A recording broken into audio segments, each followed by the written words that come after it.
మన ఫ్యామిలీ అందరికీ హాయ్ అండి. ఒకప్పుడు పచ్చళ్ళు అంటే చింతకాయ పచ్చడి, టమాటా పచ్చడి, పడిమిరపకాయల పచ్చడి, మామిడికాయ పచ్చడి, అబ్బబ్బబ్బబ్బబ్బా ఆపుతల్లో నీ పచ్చళ్ళు గోల, అసలు విషయం ఏంటో చెప్పు అనుకుంటున్నారా?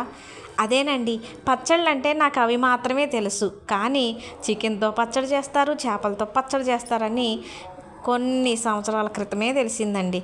మా మామయ్య గారు వాళ్ళకి బాగా దోస్తు ఒక అతను, మేము బాబాయ్ అంటాము. చాలా అంటే చాలా దోస్తు, బాగా స్నేహంగా ఉండేవాళ్ళు.